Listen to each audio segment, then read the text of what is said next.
We'll call this Dumas City Commission meeting to order. We'll begin our meeting with Commissioner Brooks leading us in invocation and pledge. You'll pray with me? Lord, please guide us in making the right decisions for our citizens of the Dumas and help us come to agreements that satisfy everyone's needs, and be with our first responders and military as they're out doing what they do to protect us all. In your name we pray, amen.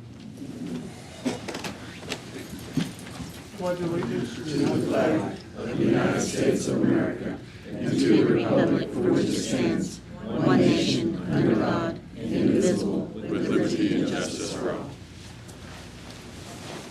Thank you, Tommy. I'd like to ask any attending citizens that are in the audience who'd like to discuss something with the commission that is not on our agenda to please step forward. Good afternoon, Mayor and gentlemen of the Commission. Thank you very much for this opportunity. If we take a few minutes, we'd really like to introduce a new officer and swear him in this morning, if that's okay. So I'd like to ask Riley Goolsby to come forward. Officer Goolsby, he was born and raised in the Panhandle here. He went to Dalhart High School and Frank Phillips College. He graduated from Frank Phillips College and recently attended the Police Academy at South Plains College down in Levelland. The city of Dumas sponsored Riley whenever he was down there, and he did us a really good job. Upon graduation, Riley was a salutatorian. He was a second in his class. Out of, what was there, 15, 16 people in class, something like that? 14. And he was the second in class, and to put that in perspective, they know exactly how many points there are when it comes to their police academy. There's actually exactly 3,600 points possible. And the valedictorian got well, and also, for that matter, so did Riley, they got well in excess of 3,500 points out of 3,600. So he did extremely well in the academy. We're very proud of him for doing so. Today, he's got his mom, Nicole, here. There's Nicole. She's around the corner. There she is, right there. And his sister, Jaquela, there. And his friend, Callie, is right there. And Swayze is in the stroller right there, where we'd all like to be. And that's your nephew, right? And so at this time, we'd like to ask your mom to come forward, and your mom is going to pin on your badge of office. Y'all aren't going to make fun of me if I cry. No. No, but if you don't stick him with the pin, it's not nearly as entertaining. This is the best. All right, so there you go. Me? No, I didn't think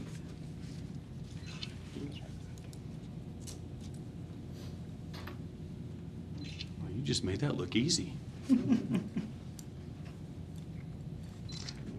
Thank you very much for that.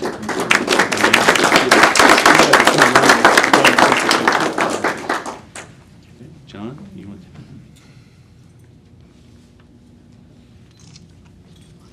All right, thank you very much. So at this time, we'd like to ask Judge Mullinex to come forward, and she's going to administer the oath of office.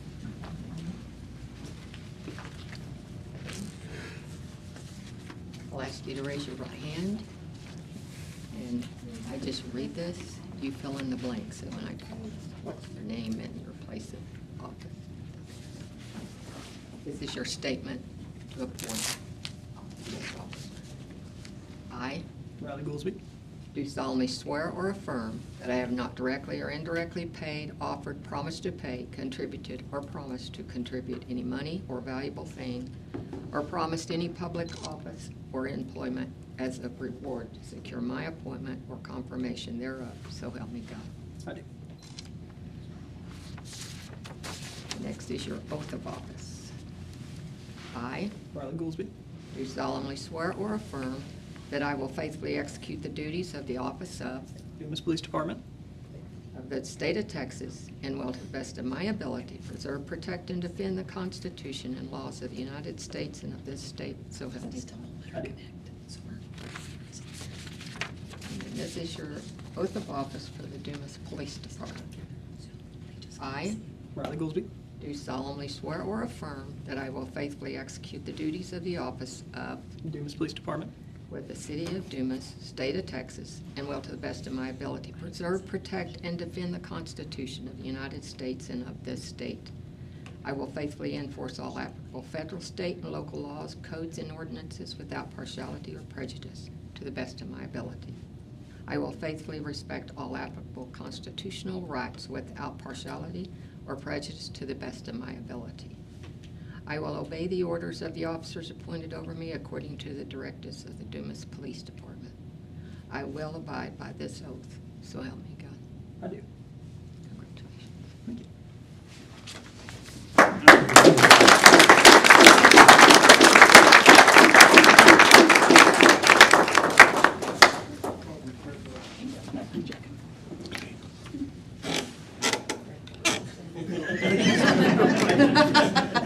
Congratulations, Officer Billsby. Welcome aboard.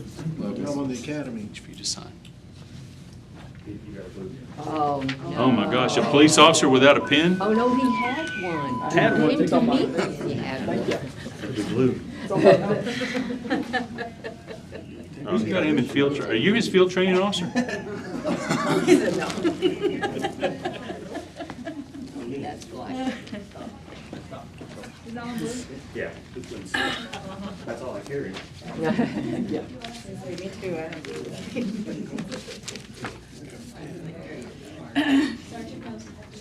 Yeah.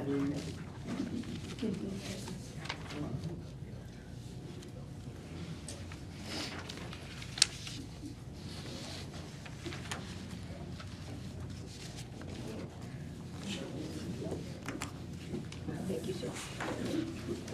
Thank you, John. Thank you, John. Thank you. It's always nice when we have new officers. We look forward to seeing your successes, Officer Goolsby. Anybody else in the room that would like to have a discussion with the commission that is about something that's not on the agenda? I don't think I see anybody jumping at the occasion, so we'll move on to our consent agenda. I do believe there's some possible questions on the consent agenda, so I'll just go through them one by one. So item number 1 is to approve the August 6th regular city commission meeting minutes. Any discussion? I'll move that we approve item number 1. Second. It's been moved and seconded that we approve item number 1 of the August 6th regular city commission meeting minutes. All those in favor raise your right hand and say aye. Aye. Any opposed? Motion carries. Item number 2 is to consider the approval of August 13th, 2024 special commission meeting minutes. I'll make a motion that we accept those minutes. Second. It's been moved and seconded that we approve the August 13th, 2024 special commission meeting minutes. All those in favor raise your right hand and say aye. Aye. Any opposed? Motion carries. Item number 3 is to consider the approval of paying of the bills. Any discussion? I'll make a motion. Second. It's been moved and seconded that we approve the paying of the bills. All those in favor raise their right hand and say aye. Aye. Any opposed? Motion carries. Item number 4 is to consider the approval of our Daily Bread outreach event on August 24th, 2024. Any discussion? For that one, I put it on here because they're wanting to block off that west parking lot, the whole parking lot. Is there anything different than is in our packet? No, sir, just the blocking off of that parking lot. You bet. Okay. I'll make a motion we approve. I'll second It's been moved and seconded that we approve our Daily Bread outreach event on August 24th, 2024. All those in favor, as presented, all those in favor raise your right hand and say aye. it. Aye. Any opposed? Motion carries. Item number 5 is to consider the approval of Miss Emily Kids Turkey Trot 5K, 10K Run Fun event on November 23rd, 2024. Any discussion?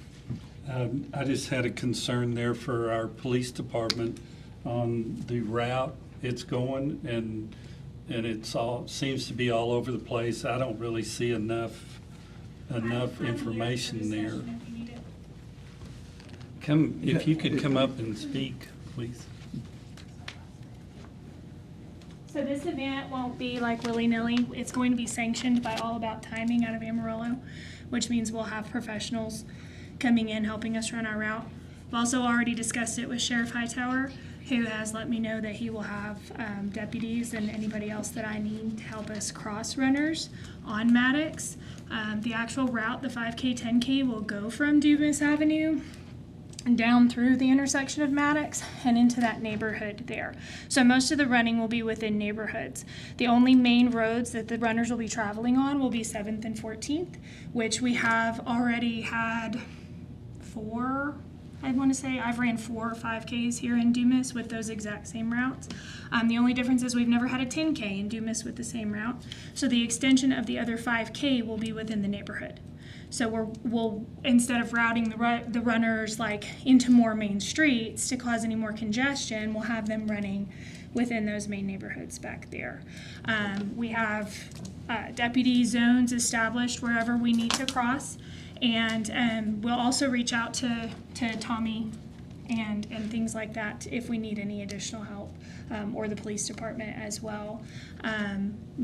We have a lot of officers and deputies' kids at our child care center, and so there are a lot of people who are even willing to work on their own time just to help us get this done. The main thing that we're asking from the city is that blockade.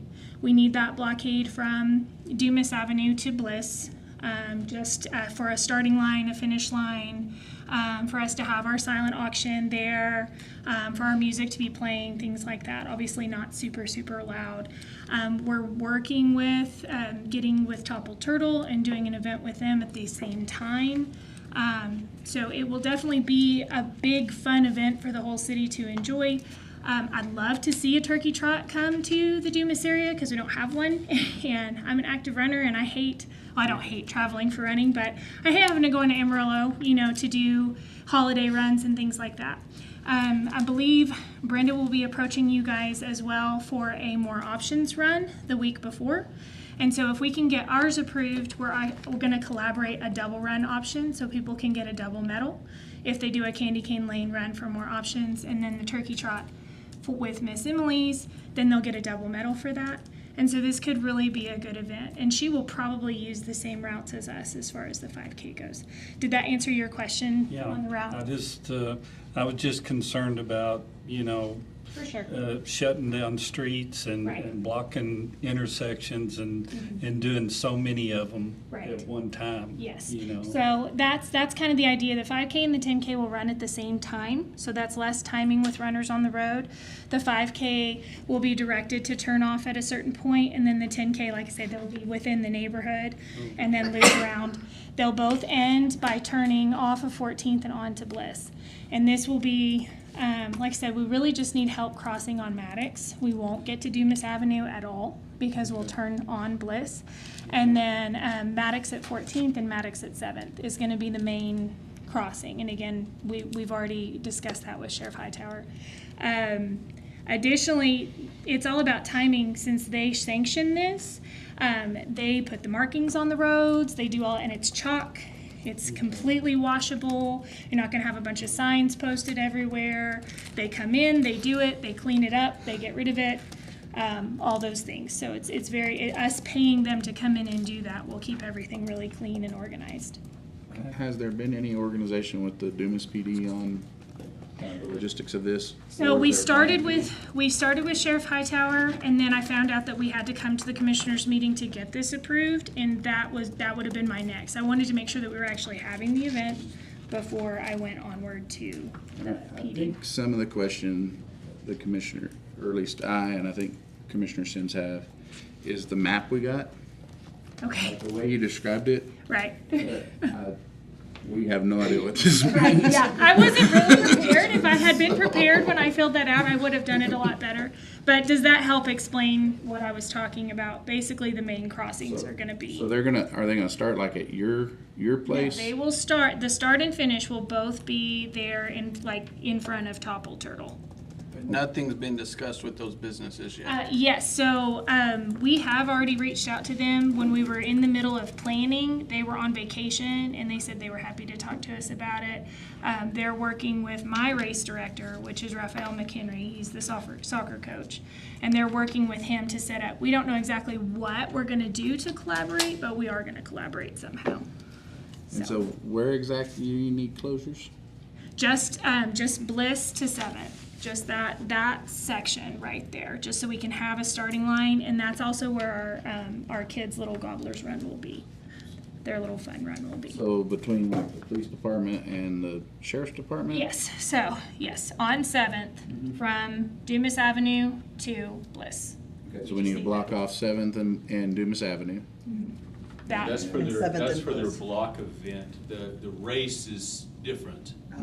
I think they want to block off 7th and Maddox, and I think 14th.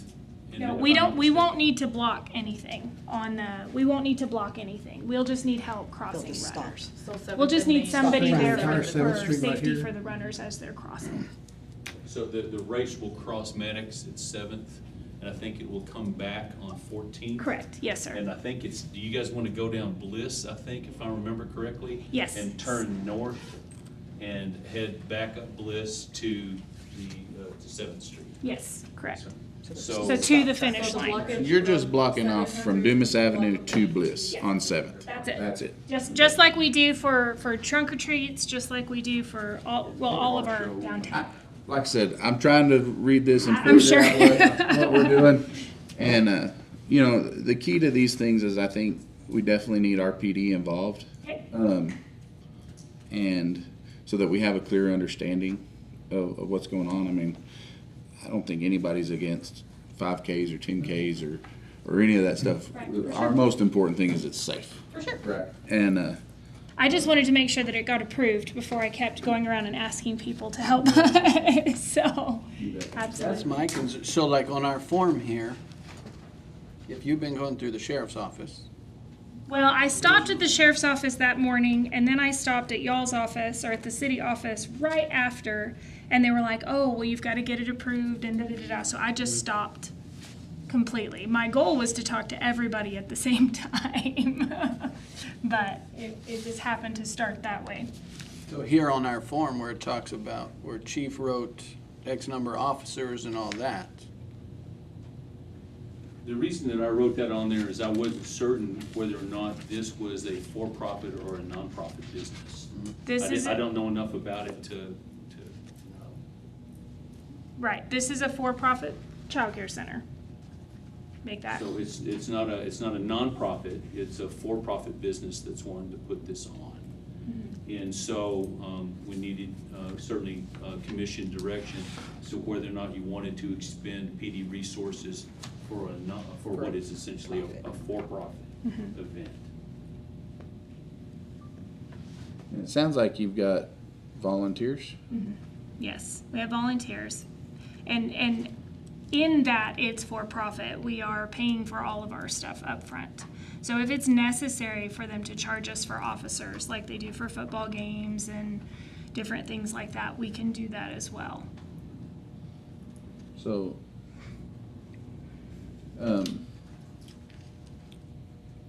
one thing I forgot. Could you state your name for the record? Emily, Miss Emily's, Thanks, Emily. I know who you are, but anyway, could there be a little more collaboration and just kind of make sure everybody's on the same page and how all of it's going to work, and then maybe bring it to us at our next meeting so that we have a better understanding? I don't think it's a no. What I think is I think there's a lot of questions. okay. Well, we're gonna miss our timeline as far as advertising this, because it's a turkey trot, which means if we don't get people to start signing up for this now, they're all gonna sign up in Amarillo. They're all gonna sign up elsewhere. So I feel like if we wait much longer, I'm not trying to be deliberate or difficult, but No, I feel like if we wait much longer, that's why I rushed it. That's why I didn't get you guys because I had to get it all turned in order to get to this meeting. I certainly feel like it can be done and we can certainly collaborate, but we're gonna miss a section of time where MEK will put all this money into it. And I understand we're a for-profit, but we are not a profiting business in Dumas. No, and you're a needed And, business. and we are, It is, we are so. doing this for a reason. But we'll end up spending all this money to put this on, and nobody will have enough time to register for it. So I hate to keep, Gotcha. I hate to continue to push it off if it's a possible yes. Yes, but she needs to sit down and work this out with the police department, or yes, but, this, and this with some stipulations. But I need to know, can we advertise it? Can we get people to start signing up? Because it's, we're already a couple weeks past the recommended time of starting with a registration link and all those different things. And I just hate to push it back a few more weeks and then You bet. it doesn't. I understand where you're at. Right. What was your question, Tom? Yes, sir. So if I understand correctly, you want to block off the 100 block of East 7th, and you are needing assistance at 7th and Maddox crossing Correct. only, and 14th and Maddox crossing Yes. only. We don't need a blockade because the runners, that very first set of runners is going to be all there. And we'll probably have to stop traffic for a minute to get that first set of runners. But if you've ever been to a 5K or 10K, beyond that, it's an occasional runner comes by. And so we don't need a blockade at the intersections. But I mean, you just need somebody Yes, there sir. at them two spots. Right, And yes, that's sir. it. Mm-hmm. And whether that be a sheriff's deputy or a PD officer, you Right. haven't Or established. emergency management, or either You way. haven't established that yet, right? Right, no, like I said, I just came to a complete halt when the city told me that I would have to take this to the commission first. Well, I feel like my questions have been answered, and I would go ahead and make a motion that we go ahead and approve this with the stipulation that you correspond or you coordinate with all the departments, For the sure. police department, sheriff's department, emergency management, all the ones that you need, and make sure it's a safe and event Absolutely. for everybody. We wouldn't have it any other way. I'll second your motion. Okay. It's been moved and seconded that we approve the turkey, I'll get back over here where it tells me the exact thing. The Miss Emily Kid Inc. Turkey Trot 5K, 10K run with the stipulations mentioned by Commissioner Pat Sims and seconded by Commissioner Tommy Brooks. All those, Can I amend that to include any expense for police officers to be incurred by the event? By the event. Sure. That's where, so here's where I'm confused. I don't have an issue advertising it. But as far as our PD being in control of our streets versus the sheriff's department, I don't think any of that stuff's answered. From what I'm hearing, I don't feel like Chief Pippins knows very much about So I was a little confused. The ins and Yes, sir, outs of about what the- we're about trying the to route. I'll accomplish. be very happy to talk with her about this. The sheriff's department and us are work very well together in coordination. We've got the More Miles for Mental Health 5K that's coming up on September 7th. We're both working together to coordinate that event. I'll be happy to do the same thing with Morgan. We can sit there and we'll work together for it. And Mr. Willis, if I may, that was my intention in the beginning. But like I said, as far as making my appointments, it went in an order of whoever responded to my call fastest. And then once I got to the city, I just stopped and waited to get a yes or a no. But it was my every intention to have Yeah, and I'm not saying all it three. wasn't. Right. What you don't know, you don't know. Right, right. You need to go through it. Tommy Brooks was on my list as well for emergency management, because I feel like all three could coordinate very well to keep everything, for sure. are y'all good with, the people who motioned, are y'all good with the amendment? Yes, I would be good. Okay, so it's been moved and seconded that we approve Miss Emily's Kids Inc. Turkey Trot 5K, 10K run, fun run event on November 23rd with the stipulations Commissioner Pat Sims mentioned and amended that any police officer involvement, Dumas PD involvement would be incurred by the event. All those in favor, raise your right hand and say aye. Aye. Any opposed? Motion carries. I appreciate y'all. Thank you. Thank you, Emily. We'll move on to our formal session. Item number 1 is to consider the approval of IMS employee benefits. Ms. Bingham? Hi, everybody. I'm Brandy Bigham. It's good to see most of you again. I know I see you guys every year. Some of you guys I get to see lots of times a year, but I think most of you guys only get to see once. So, again, I'm with Managed Benefits. We are your current health benefits broker. IMS is your current carrier, the TPA, the third-party administrator that basically administers your plan. You should have a booklet at each one of your seats, and we're going to kind of just run through the high points. I mean, obviously in a public meeting setting, we have to be a little more careful what we discuss concerning health benefits and individuals and all of that. So that's what my plan is today. But if there is some more in-depth question that I can answer here, please let me know. I'm happy to do that. Or I think all of you have my email, phone number. Again, I'm happy to answer whatever I can. I just want to be very mindful of everybody's time. Also, our HIPAA compliance. So, again, this book looks very similar to probably what you guys saw last year. The first tab is going to give you some information about us, who we are, the things that we do for you currently. I think most everybody has, seen that and is pretty familiar with it. So again, in the essence of not taking up everybody's time, we're going to go ahead and jump to tab 2. And I'm going to ask you to skip back about 5 pages. I apologize. We did not put this at the first page of tab 2, but it's a sheet that looks like this. Yours should be blue, mine's black, but this is going to be your large claimant history. This is through the end of June, so it's not 100% up to date as of right now. In fact, I think there's 2 claims that aren't even on here that will be before, October 1st when everything renews. The reason I kind of wanted to start with this essentially is because this is really the game changer of the year. So this is really what's driving the increase that you're going to see that we're going to talk about shortly.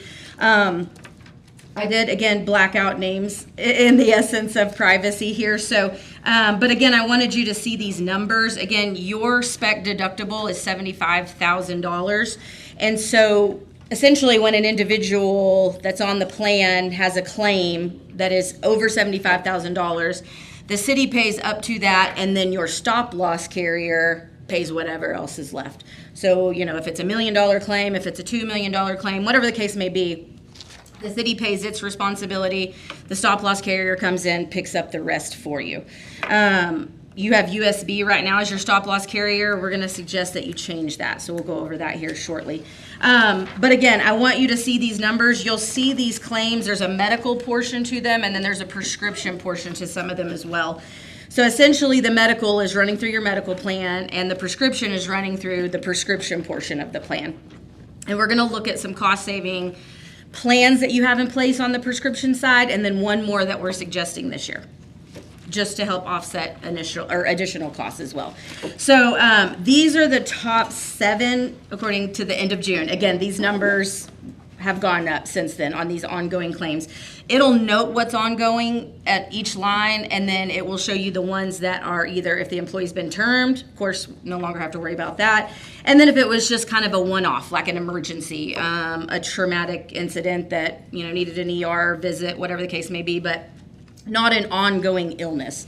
And so the reason that we notate that when we look at things like this is because if it is an ongoing claim, then we're going to incur those dollars into next year as well. So we need to keep that in mind when we're looking at the reason why we're paying what we're paying and how we want to pay it. So again, this is the story behind the numbers we're going to look at now. So definitely keep this in mind. Again, if you have questions over this, and I know we don't want to discuss it here, please reach out to me because I'm happy to answer those. My first question is the prescription and the medical go to the same deductible or separate deductible? For the spec deductible. So that's going to be combined on their spec deductible. Now the individual for their plan, no.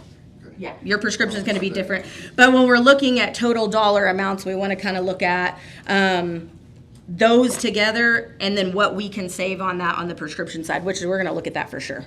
I think we can offset an increase in cost with the implementation of an additional prescription savings program that won't cost the city any money. The program's paid out of the savings, so. But we'll look at the two you have in place right now because they're saving you some money, which we love that. So essentially, that's what we're going to kind of dig into. Again, pretty surface level, but I just want to kind of for you guys to see those numbers. So now we'll go back to the very first page in tab 2. So when we went to look at your renewal, again, you have U.S. benefits. That's your stop loss carrier. That's at the very top. That's your current stop loss contract. Again, because the claims were so high this year, which you guys really haven't had in years past, which has been a blessing. This year we had several large claimants. Again, some years are just that way. That's just the way it happens sometimes. So the renewal from your stop loss carrier came back extremely high because, again, they're the ones picking up the bill for after the city pays their responsibility, they're paying the remainder, which could be a tremendous amount. So that's why they came back with a renewal at 18.75% on your stop loss contract. Well, I mean, to be honest, we looked at that and panicked slightly. So, obviously we knew that we had to go look somewhere else because that's just not feasible for anybody.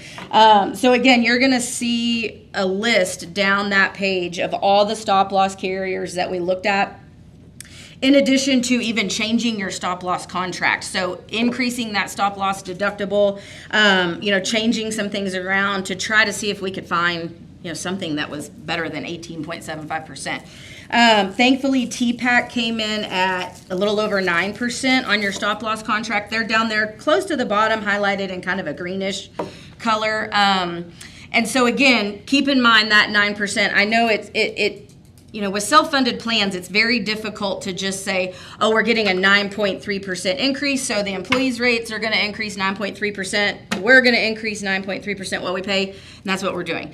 So you guys don't have a plan that operates that way. Being self-funded, that's just not how it operates. So it's hard to kind of wrap your head around all the numbers. So again, we can go into as much detail as you want, but that increase is on your stop loss contract.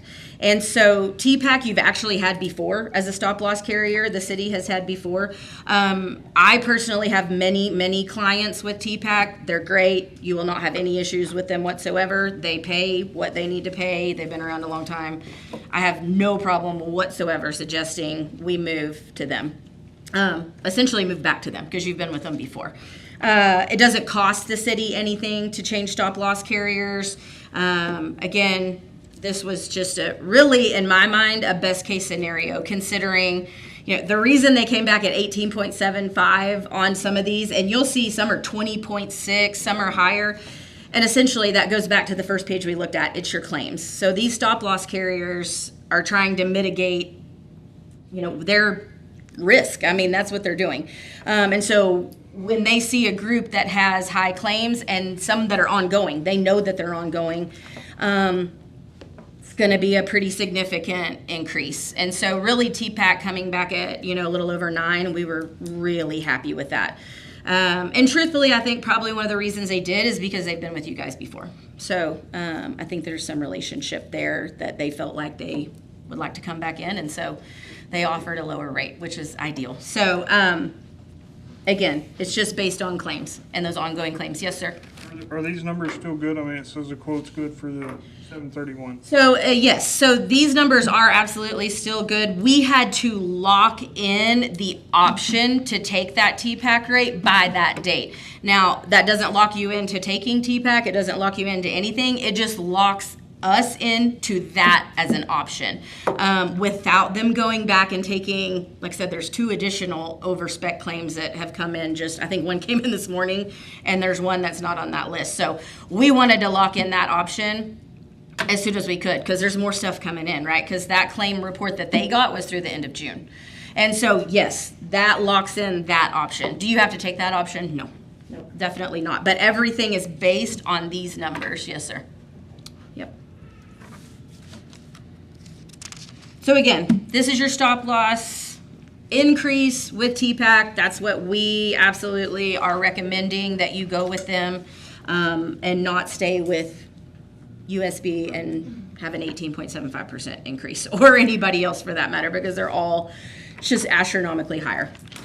And again, It's just simply based on claims. That's all they're looking at is your claims history. So the next page is your current COBRA funding. I don't want to really dig into this too much because it's your current. We definitely want to look at what it's going to potentially look like with the new stop loss carrier and the increase that's going to provide. So again, if you have any questions off of this, please let me know. Again, the employee payroll deductions are correct. The rest of these numbers are, IMS uses a multitude of calculations to project what they think your cost is going to be for the year. And they use claims, they use history, they use the market. They have an entire formulary of how they come up with what these projected numbers are. But your payroll deductions on this sheet are correct. That's what employees are currently paying. So if you'll flip over to the suggested increase, the COBRA funding with the suggested increase, which is the next page, on kind of the left-hand side, you're going to see that current payroll funding, which is kind of essentially what we just looked at. Those employee payroll deductions are accurate. That is what employees are paying per month currently for their benefits. If you kind of shift over to the right-hand box, that's the suggested payroll funding. So again, IMS utilizes a multitude of factors to come up with what they feel like is going to be a max funding projected cost for the city. And essentially that's going to be that 1.483 that you see right and down about halfway underneath the annual COBRA funding column. So essentially, again, that's what they are saying is going to be the max funded amount for the year for your plan. I know we've discussed in years past how you get to that number is completely up to you as far as employee deductions and city contributions. You can manipulate those numbers how you see fit because you're on a self-funded plan. If you are on a PPO or a fully insured plan, then Blue Cross Blue Shield's going to come down and say this is what employees are paying, and you don't have any choice in that. That's simply what it is. They retain anything left over after that. That's the beauty of self-funding. It's sometimes risky, yes, but at the same time, if you fund at 1.4 million and your plan runs at 750,000, it all goes back into the bank account, which is great. You guys have run very well for several years, and so that helps too. When you're looking at self-funding, you have that to pull from if you need to, but to fund the plan for the year, you're going to look at that 1.4 number. So when you're kind of looking at budget, I know I've visited with, Shannon, I've visited, with Monica. We've kind of talked through, what that's going to look like. But essentially, that's the number. I hate to use worst case scenario, but essentially that's what that is. They're projecting that is, if all the claims come through that they think could possibly come through, that's what it's going to look like. Doesn't necessarily have to be funded fully to that level. Again, we can kind of look at that, but, for today's purposes and essentially y'all's, what you need to budget, that is top end recommendation. That's to fully fund. Again, there's lots of numbers that go into that, and we can discuss how and why those work the way they do, if and when you guys would like, for sure. So to hopefully offset some of that, we're going to look at some what you currently have in prescription savings plans. So the very next page is going to kind of show you what your admin fee is. You're not going to see any changes there on any of that. You'll notice that the admin fee, reinsurance fee, broker fee, none of that's going to change. So again, you can certainly keep this page for your reference, but there's zero changes from what you're doing currently. On the next page, you're going to see prescription benefits, and you're going to note that there is a prescription care management platform that you currently pay $2.25 per employee per month. That's that PEPM notated off to the right-hand side. So essentially, that's a drug switch program and an international mail order program. And we're going to look at a quick report. Again, I want to be very cognizant of everybody's time, so we're going to jump through that. But that's what you currently have in place as cost-saving measures for your prescriptions, and they're running very, very well. We're going to look at that here in just a second. So I absolutely suggest keeping those in place. 100%, and I think you'll see why as soon as we look at the savings. But we are suggesting adding a third piece to that platform. Again, it's not going to be a per employee per month cost like these are. It will simply be paid out of the savings back to that administrator. But we'll look at what the overall savings could be, and then that way you guys can help make a decision for sure on that. So you can switch over to the prescription care management, again, platform. So this is going to show you, again, we could get in the weeds here. I certainly don't want to do that. But this is going to show you how many people you have utilizing this program, kind of where we're at on the program, the savings, gross savings in the last 6 to 12 months as you flip through these 3 pages. Kind of there on the 3rd page in where it has the therapeutic class breakdown and savings. That's basically going to show you kind of essentially what the most used types of medications are. How many switches have been made. Again, this is the drug switch program. So this is essentially us reaching out to these employees once they're flagged on the program. And if there is a prescription medication that their doctor says will do the same thing as the one they're on, but it's less expensive, we give them the opportunity to switch. Some do, some don't, but it's completely up to them. So again, we've been able to see a pretty significant savings from that drug switch program. But this kind of shows you, some were, the doctor said, no, they cannot switch. They need this one. And that's great. We just move on to the next one. So again, we kind of get the doctor involved, the employee, and work with them if we can, and they want to switch, then it saves us money. So again, that's the drug switch program. And you can kind of, again, it'll show you what the last 6 months and 12 months savings were on that. The next one is International Elect RX, which is, I think it's 2 pages over. I went ahead and blocked out the names on this. Again, essentially we're in a public meeting, so I want to be very cognizant of that. But you can see the savings report right now. At the bottom, it has $24,949. That's currently the savings on this piece of the platform for these specific medications. You can see, what this does for the employee, also what it does for the city when you look at these savings.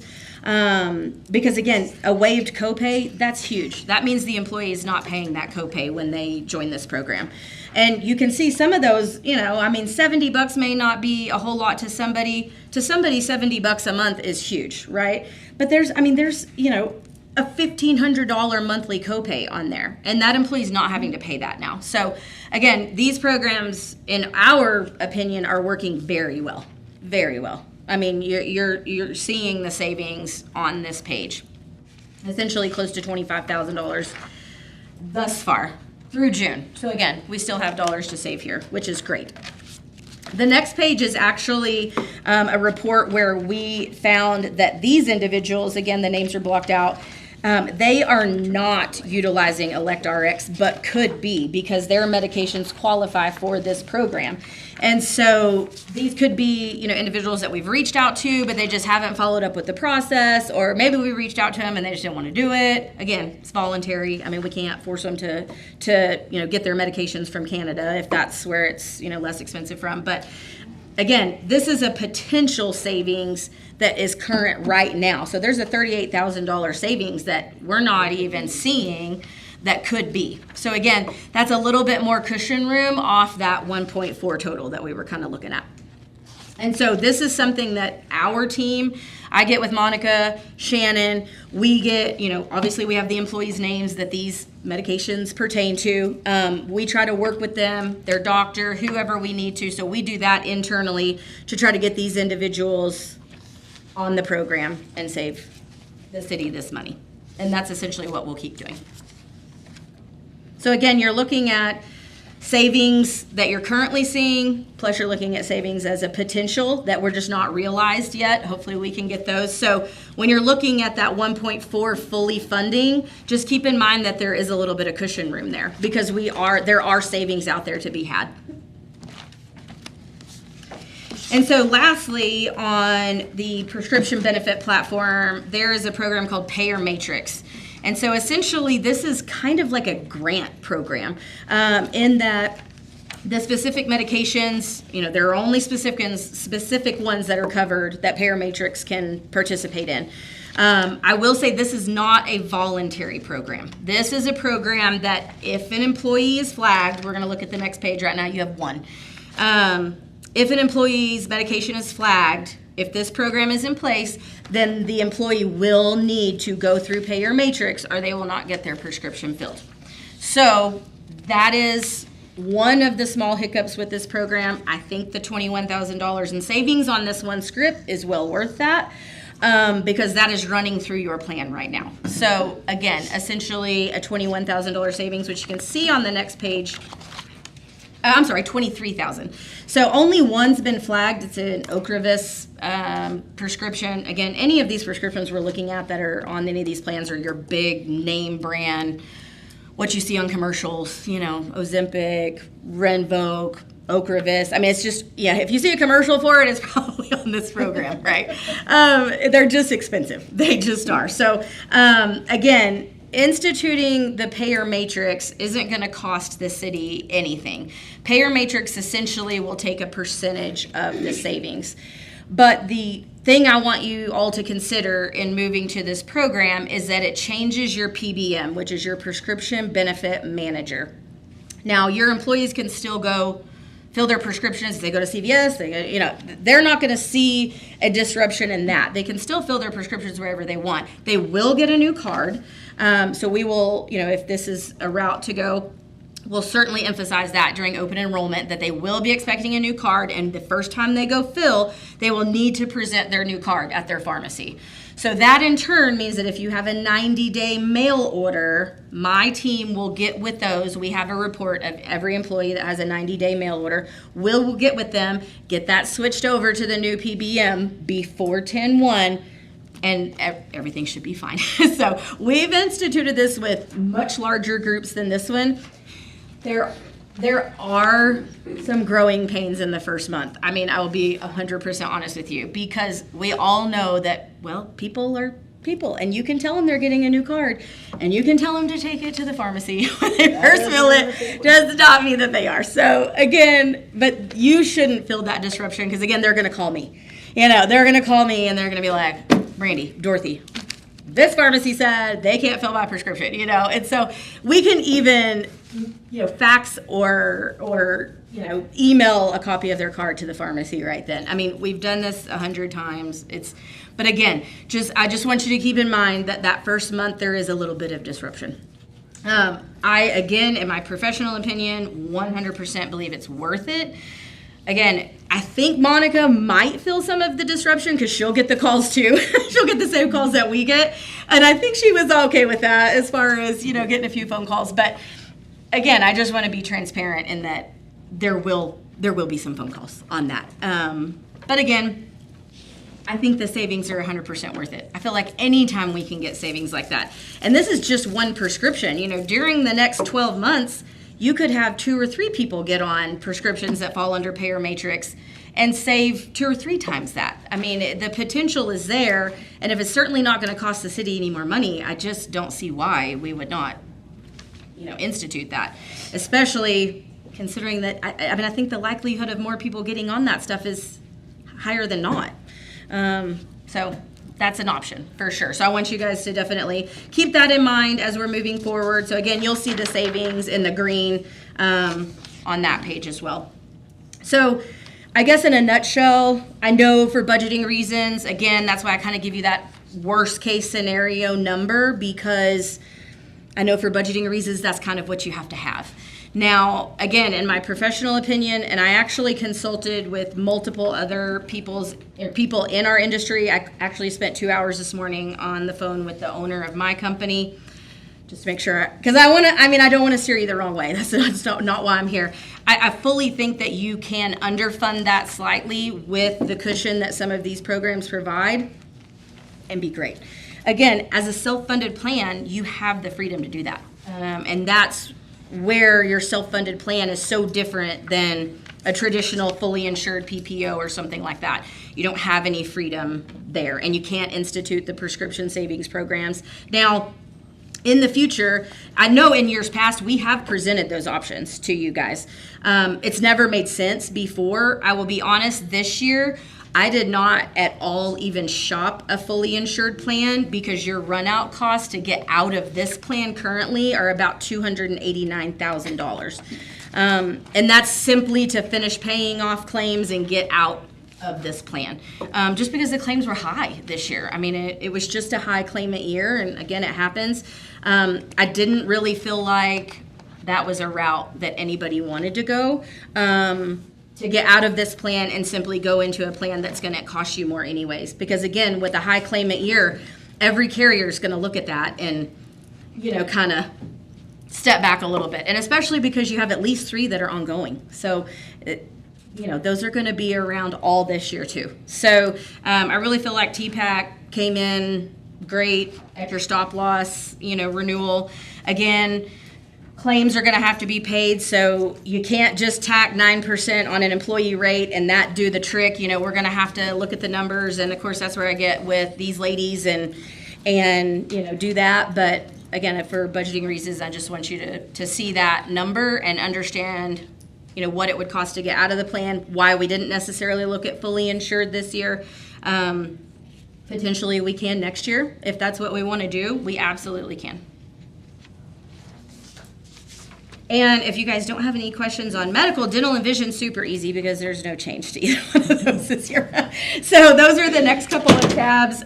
You'll see your dental plan through Delta. The current rates, it's in a rate guarantee. So again, that is a self-funded dental plan. So it does operate in the same format as your medical self-funded plan.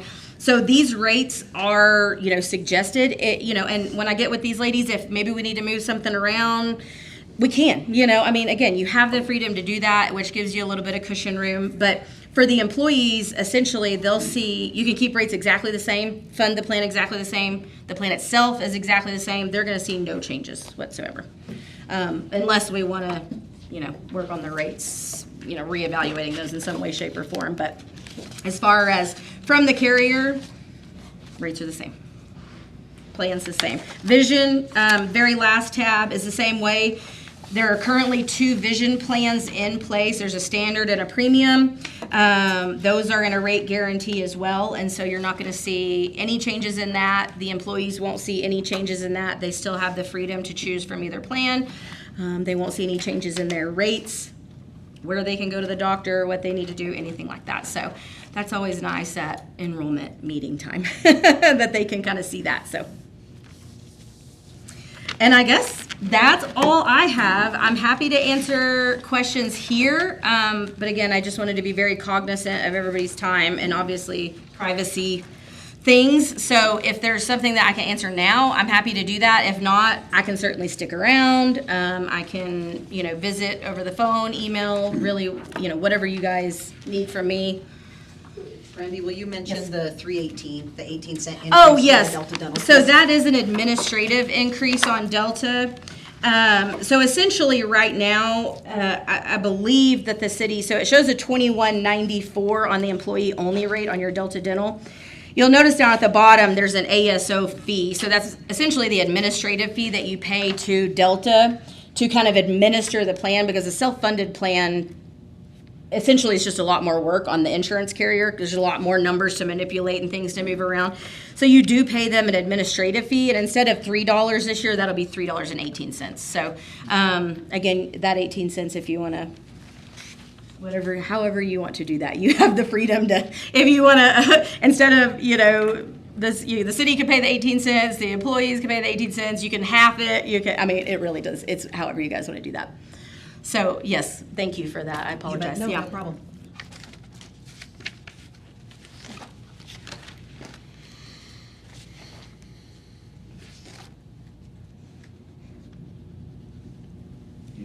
So as far as, this is just budget, the budget book right now, do we have it increasing on the employee? The city's absorbing the 9, and I know it doesn't go across the board like that. Correct. But We are the absorbing. city, We the did. employer's absorbing the Correct. increase for the employee. Okay. Yes. Unless you tell us otherwise. That's how I got it. And again, that can look however you guys want, which is great. Again, part of the self-funding model. is that if it gets to a point where that can't happen, essentially because of budget or whatever may be the case, you can take whatever small portion of that and pass it to the employees, or, $5, $10 a month, $12 a month. That'd be $6 a paycheck. I don't, so again, you do have the freedom to do that and make it look however you want, as long as we get, we just want to fund the plan as well as we can. We always want to be in a good spot every year. We want a good surplus. We never want to be in a tight spot for sure. But essentially funding is completely up to you, how you want to fund it and how, do you want to fund to the max? Do you not want to fund quite to the max?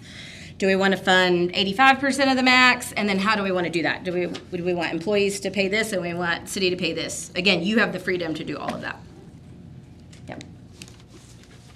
But I am here to help, obviously I get with these ladies and, sit down and really work that and look through it. Again, we want to be funded, you don't really want to just like way overfund and then you kind of get into a pickle on that end, or you way underfund and then you're in a pickle on that end. It's kind of a balancing act. But like I said, you guys have run really well for a multitude of years, and that really helps because then you have more reserve dollars in your claims account, and this is just talking about operating the plan for 12 months. This has nothing to do with what you have in your claims account already, So, it's, again, you've done well, which is good.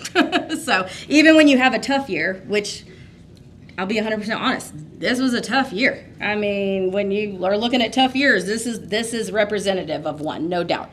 It's not that often that we have a group this size hit, 5 spec claims in a year. Does not. I'd say that's very rare. But it happens, but that's why we're here, So. If I'm understanding this right, Yes, sir. it's about 200 grand more that we're. Essentially, yes. Yep. Like I said, there's a lot of numbers to break down inside that, but yes, if we're looking at, kind of those overall 2 numbers, yes, sir, that's exactly right. And again, that's funding to the max that IMS has estimated that, claims, according to this year, last year, the numbers that their formulary, which, I could ask them to share that with me. I don't know that they would, but I could certainly ask what numbers they utilize to get, to that. But it is claims history and just the market, essentially, which is both are ever changing, obviously. So, but again, I 100% feel like there's wiggle room in that 1.4. So, please keep that in mind because we do have prescription savings that I feel like this is the minimal of that. I think there's the potential for more.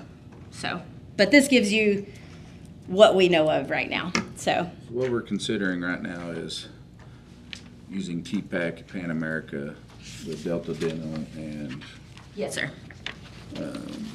Who's the other one? VSP. Yes, sir. And so how we fund it, we'll figure out in the budget. Correct? Yes, sir. Any more questions? All right, do I have a motion to approve the recommendation for TPAC and Pan America? I second it. All right, it's been moved and seconded that we approve the recommendation for TPAC, Pan America, Delta Dental, and VSP as proposed. All those in favor, raise your right hand and say aye. Aye. Any opposed? Motion carries. Okay. Thank you. And if you have any questions, please Thanks, Brenda. reach out to me for sure. Absolutely. These will come with those options for the prescriptions that Yeah, and we're gonna, you mentioned. yeah, between the 2 of us, we're already working on trying to get everybody switched over, so. All right. Item number 2 on our formal session is to consider the approval of 2022-2023 audit report from Mr. Forbes, and he's going to be on Zoom, correct? I got him on Zoom. Unfortunately, we were unable to connect there, but Kevin, see if we can hear you. Can you? Hello? Oh, okay. Can you guys hear that okay? You need me to make it a little louder? A little louder. Louder. It's on yours? It's not on mine. Is it on? Connect We to can this? do either. Okay, go ahead. I can mute mine. Turn yours on. Is it on? Go ahead. Hello? There you go. Hold on just a second. Real technology. Because Okay, try it again. you'll get it. Can you hear? Okay, hang on. I was locking the Second, same I'm so account as sorry. she was.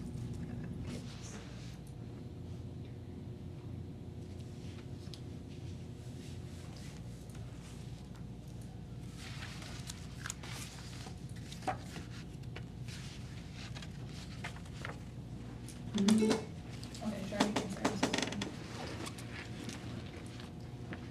Hello? Hello? I can hear. Is it on that speaker though? I don't hear it on the speaker. Turn your turn it on. Yourself. My sound is. Okay, mine's off. We're on that speaker though. It's not on the speaker. I have it connected. Okay. Let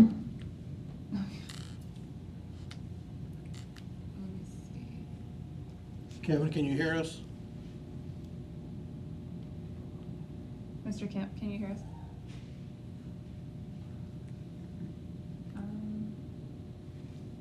For whatever reason, it's. Okay. There you go. You should be able to hear now. Go ahead and can you try it one more time, sir? I'm so sorry. No, no worries. There we go.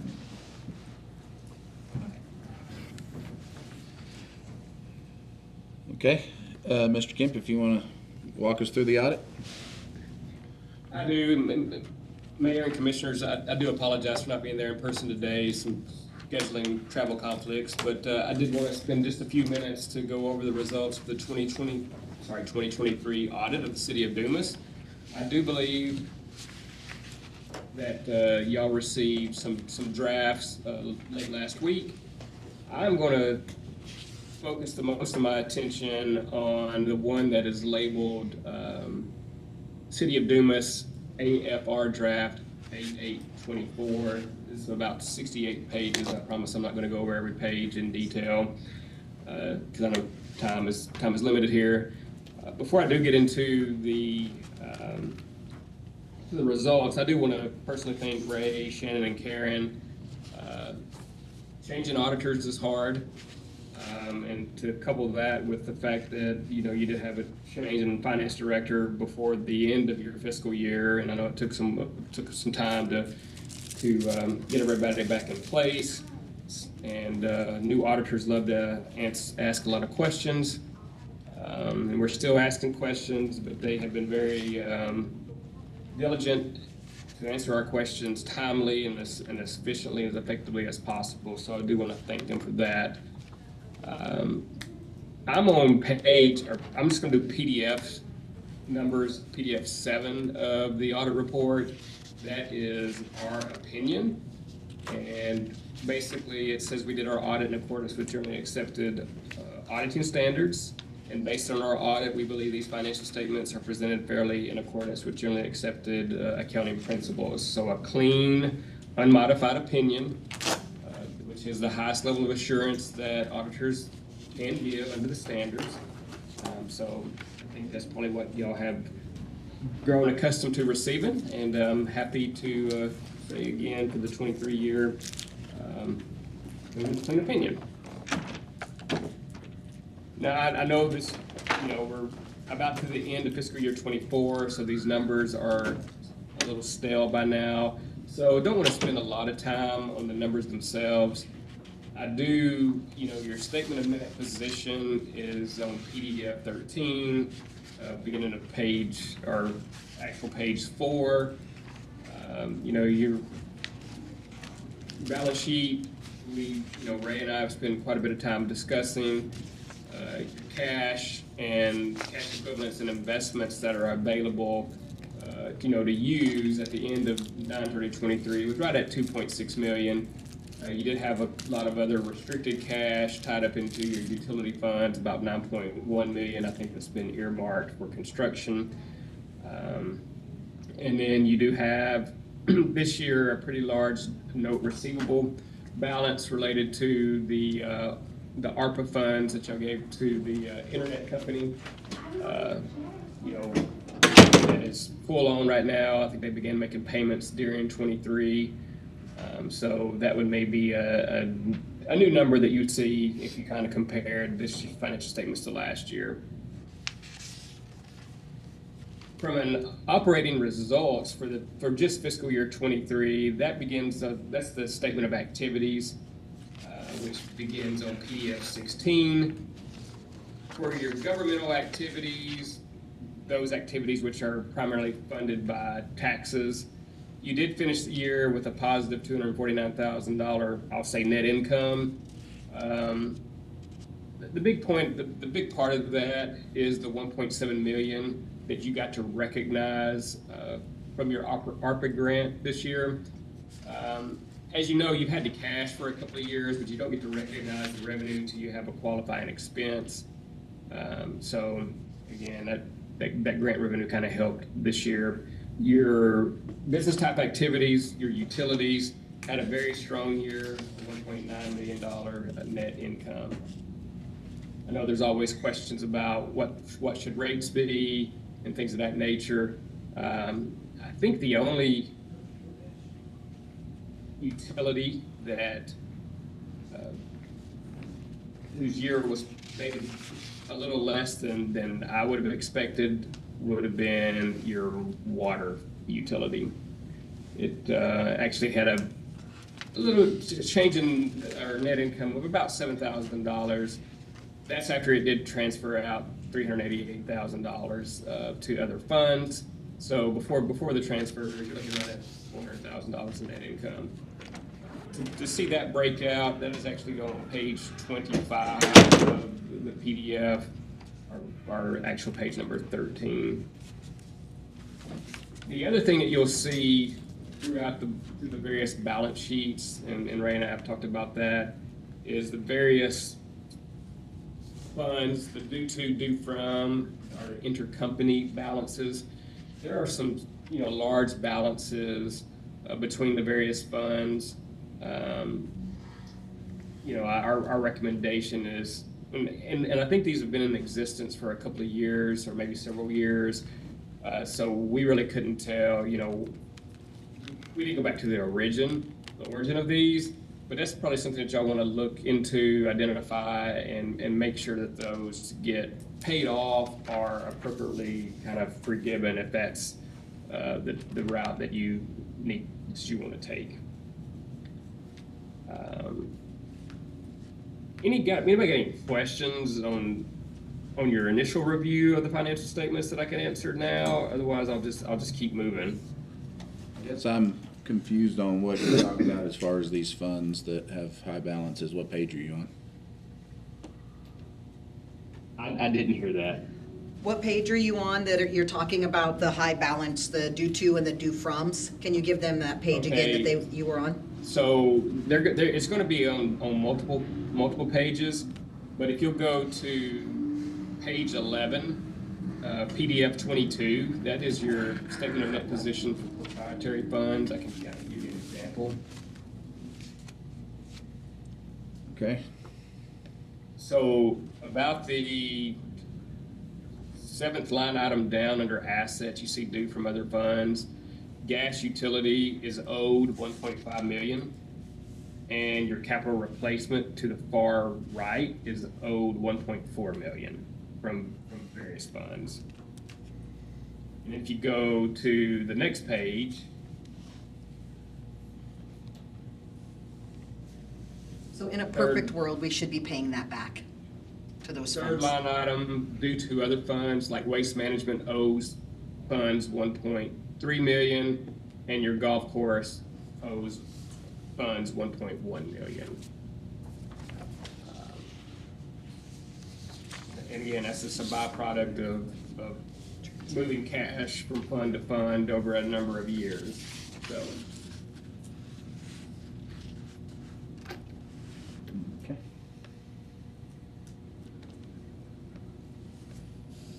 And we see that on all cities that we audit. It's just, the goal is ultimately to get those reimbursed. So.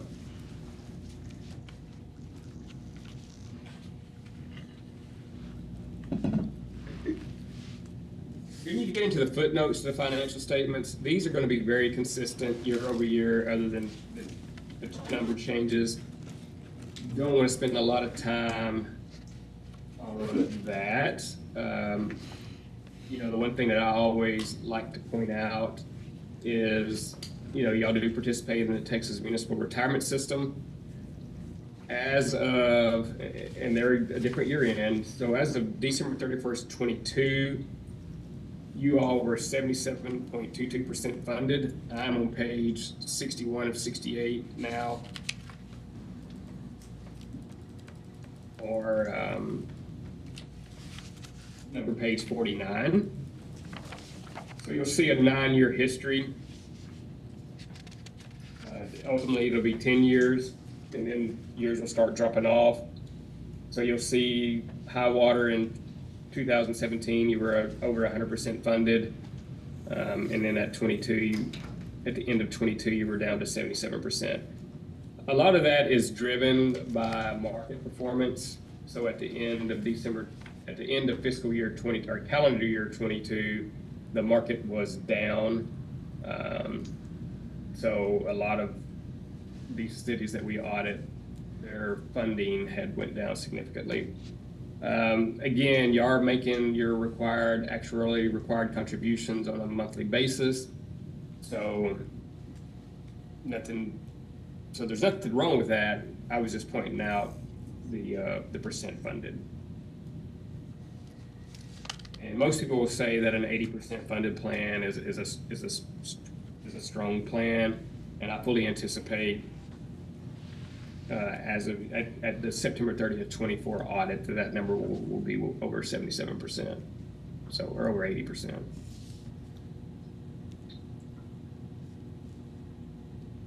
We do, because of the federal grant monies that you'll receive, and because we do an audit in accordance with government auditing standards, we do look at your internal controls over financial reporting. So we look at, cash receipts, cash disbursements, and payroll to look for any overlap in duties.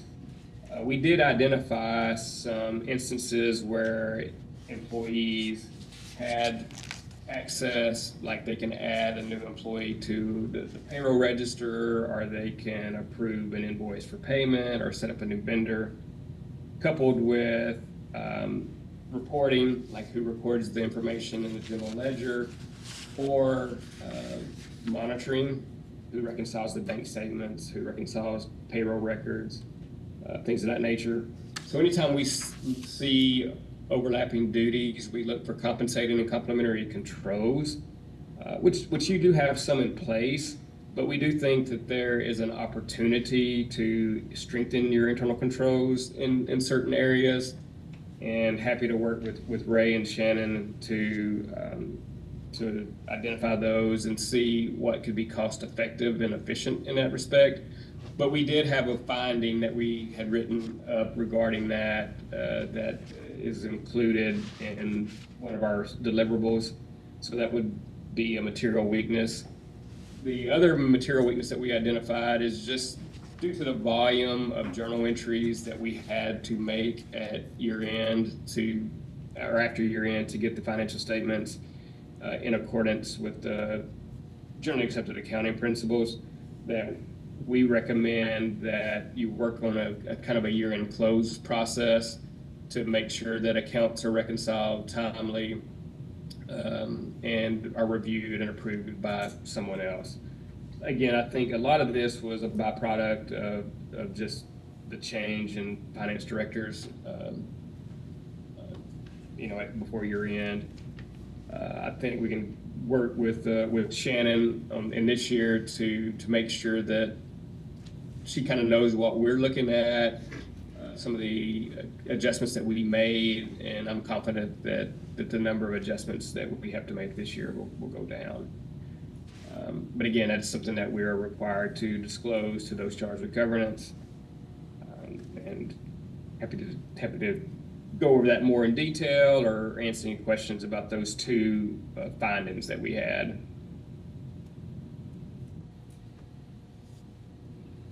Any questions for him on that? I don't have any.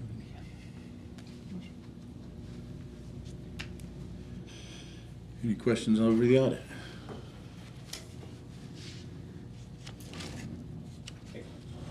I think, And my last comment, it's not, it has nothing to do with financial statements, but I did look at your minutes and I did notice that y'all were going to talk about cyber here in a little bit. And that was something else that we did put in writing. Just keep that top of mind. Happy to see that y'all are discussing that today. We have seen an uptick in cyber issues, whether, people hacking into your vendor accounts and, trying to change bank information and, an amount gets paid to the wrong group. Nothing in Dumas, this is other entities that we audit, are just, cyber attacks where people have lost data or access to data for a long stretch of time. So again, kudos to you all for keeping that top of mind, and we always enjoy seeing that. So, thank you. Thanks, Kevin, for your time. that's all I have. All right, thank you, Kevin. Thank you. Thank you. If there's no other questions for Kevin, I would entertain a motion to approve the 2022-2023 audit report. So moved. You said it first. It's been moved and seconded that we approve the 2022-2023 audit report as presented. All those in favor, raise your right hand and say aye. Aye. Any opposed? Motion carries.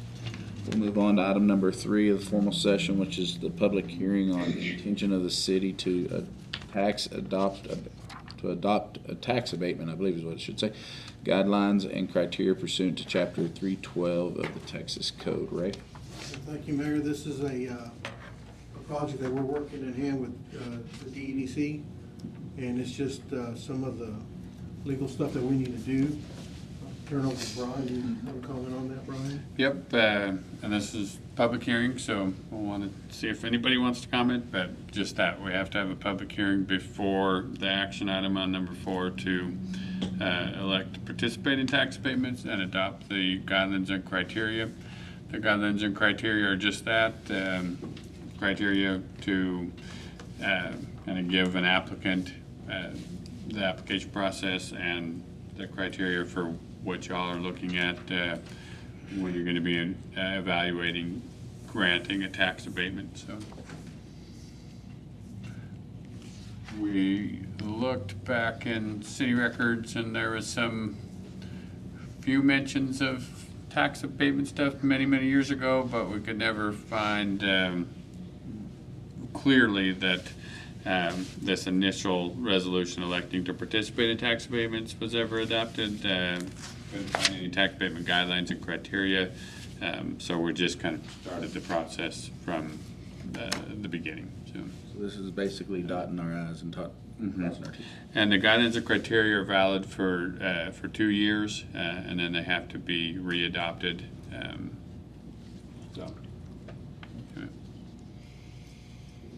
But it's a valid and helpful, productive economic development tool, and should be in your toolbox. Anybody in the audience have anything they'd like to discuss, or any of the commissioners want to discuss on this title, Chapter 312 resolution? I've got just one question for you, Brian. Is this, I read through it, but is it just a certain area, or is this in general? Great question. So the guidelines and criteria just apply generally. So as part of an individual process for an applicant that is seeking a tax abatement, one of the steps is to establish a reinvestment zone. And so that will be specific to a particular project. But these guidelines and criteria are just broadly for our city. These are what we're looking at for projects. But as part of a project, we'll do that and we've got a pending application that was just filed with the city, so. Thank you. Yeah, great question. Any other questions? We can close the public hearing. And we'll move on to any further discussion over this item on the agenda? If not, I would entertain a motion to accept the resolution. I'll make a motion to approve resolution 2412. Second. It's been moved and seconded that we approve resolution 2412. As discussed, all those in favor, raise their right hand, say aye. Aye. Any opposed? Motion carries. Item number 5 is to consider the approval of cybersecurity bid and cyber liability and data breach response and interlocal agreement. Monica. Or Shannon.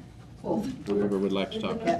So ultimately, I think you all have this packet with this letter on it. So really, there's only one thing to point out, that in the middle of that page, it says, members that don't follow the opt-in procedure will lose their existing cyber coverage effective at midnight on September 30th, which we don't want to do.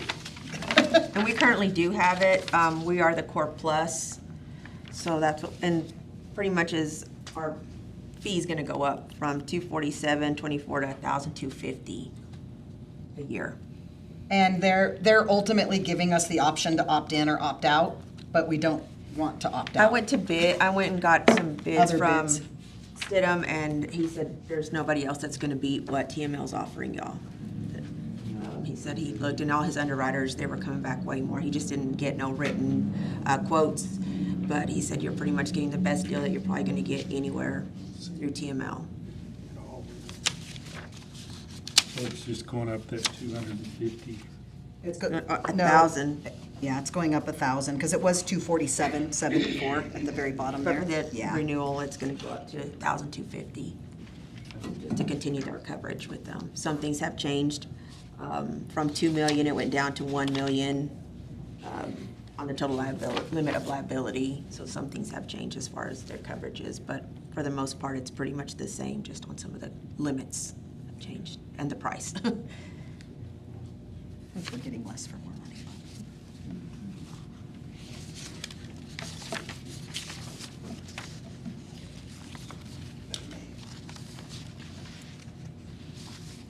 You said we are the Core Plus, correct? Yes, we are the Core Plus.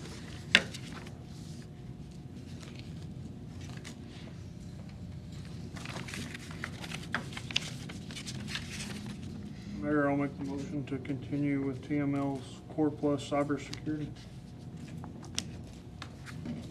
I'll second. It's been moved and seconded that we continue with TML's Core Plus cybersecurity bid, cyber liability breach response, and this interlocal agreement as presented. All those in favor, raise your right hand, say aye. Aye. Any opposed? Motion carries. We'll move on to item number 6, which is consider the setting the date and time for public hearings on proposed tax rate and 2024-25 budget. Shannon? I guess we're looking at proposing September 3rd as our date. Is that in alignment with our timetables? Yes, sir. Okay. I'm looking over here at the tax assessor that gives me dirty looks from time to time. So today you're not proposing a rate, we're not throwing numbers out, is that correct? Okay, you're still good, we'll fit within the timeline. He's like, you're getting really You guys are close. cutting it close. But you're okay. Don't let me get in trouble, Chris. You're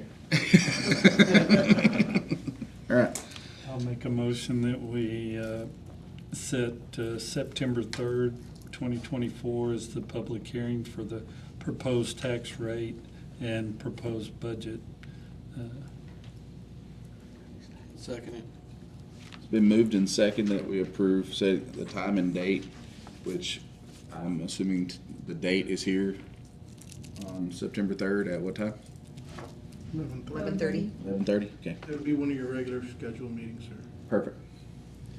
I just didn't hear that officially said. That's okay. It wasn't officially said, but So, yes.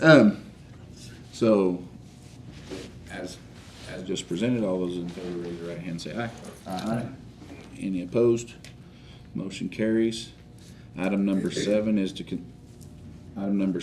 consider the approval of adopting the tax rate on a future agenda. Cheyenne? I think that's just us talking about the rates. We were just going to discuss, and then we were going to put it on more formal on the next meeting, is my understanding. So is there something to approve? Have you, No, I have you proposed the tax rate? No, right now, we've have the just, proposed. we have the proposed information up there. They have the proposed information. I know, but have they acted on that? No. I mean, that needs to be part of your process. I mean, they have to propose the tax rate, that you can't go higher than that. I mean, that's not, you're not setting the tax rate, but you've got to propose it. And then you can't go above that, you can go below that in whatever rate you set, but Oh. you do have They'll to have to propose. So we have to propose today in order to set a hearing have a public to hearing. know on it. what's being Next. discussed. Because you're having a Where I public say hearing. all the words I hate saying? Yeah, I You- have it on the agenda. Right. I have it on the agenda form for you. If the On the agenda board one for intends me? to propose on September 3rd, you're still within the timeline. You don't have to absolutely propose today. It was just my understanding that you were going. Oh. I'm still learning how to work Have this to do it. computer. Oh, no. I saw it, but it's really hard to get into the Can't- pages. You can't have a public hearing on a proposed tax rate if you don't have a proposed tax rate. So you need a number. A not to exceed number? It's the not to exceed It's number the as you not to proposed, exceed yes. number. That's all you need to propose, not to Right. exceed. And so I believe that I would recommend that we do not exceed the voter approval rate. Yeah, and Is the, the .5008. 0.50. I'm looking for .50. you can propose the voter approval rate today, and then if you want to come back at your next meeting where you intend to adopt, the tax code is silent as to whether you can adopt. But we're not saying we're approving that, we're just saying we're not gonna exceed that Right, today. correct. Is that what you're saying, Brian? You're setting the proposed tax rate. So, You were going to propose the tax rate of .500814 is fine. I gotta go find that number again.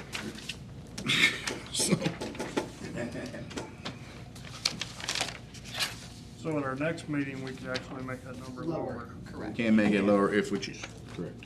Just can't make it higher. So Mayor, I'll propose a 2024 rate of .500814 per 100 be considered for adoption at a future meeting. Proposed. Is there a second? I'll second that. It's been moved and seconded that we are proposing a 2024 rate of .500814 per 100 to be considered for adoption at a future meeting. All those in favor, raise your right hand and say aye. Aye. Any opposed? Motion carries. Thank you, I'm glad you had paper. I promise I'll figure out this technology at some point. All right, that's the last item on our formal session. And we'll move on to our work session and discuss the 2024-2025 budget. You can have I'm a, gonna go to the board. we will take a quick bathroom break.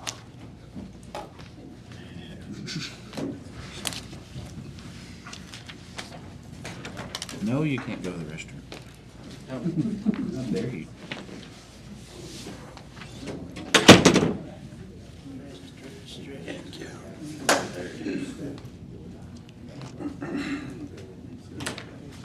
Well, the reason I'm asking is I gotta put it.